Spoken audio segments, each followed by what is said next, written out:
Road ప్రమాదాలు జరగకుండా వాహనదారులు తప్పనిసరిగా ట్రాఫిక్ నిబంధనలు పాటించాలని నారాయణపేట జిల్లా కలెక్టర్ సిక్తా పట్నాయక్ ఎస్పీ యోగేష్ గౌతమ్ అన్నారు.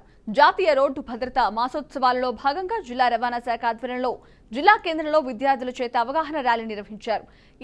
ఆ తర్వాత విద్యార్థుల చేత రోడ్డు భద్రతా ప్రతిజ్ఞ చేయించారు. ట్రాఫిక్ నిబంధనలు పాటించేలా విద్యార్థులు తమ కుటుంబ సభ్యులకు అవగాహన కల్పించాలని కలెక్టర్ సూచించారు. వాహనాలు నడిపే సమయంలో తప్పనిసరిగా హెల్మెట్ అలాగే సీట్ బెల్ట్ కూడా ధరించాలని, ర్యాష్ డ్రైవింగ్ చేయకూడదని తెలియజేశారు. సో రెండు రకాలు ఉంటది. మీ బాధ్యత ఫస్ట్ మీ పేరెంట్స్, మీ నేబర్స్ అందరికి driving safety rules and regulations, helmet, seat belt ఇవి అన్ని గురించి చెప్పరా. అట్ ద సేమ్ టైం మీరు కూడా future drivers and future citizens కాబట్టి మీరు అంటే మీరు రోడ్ లో వాక్ చేస్తున్నప్పుడు పెడెస్ట్రియన్ సేఫ్టీ కావచ్చు, మీరు 18 years తర్వాత ఓన్లీ వెహికల్స్ డ్రైవ్ చేయడం అది కావచ్చు, తర్వాత మీ పేరెంట్స్ అండ్ నేబర్స్ లకి అవేర్నెస్ పెంచడం అది కూడా మీరు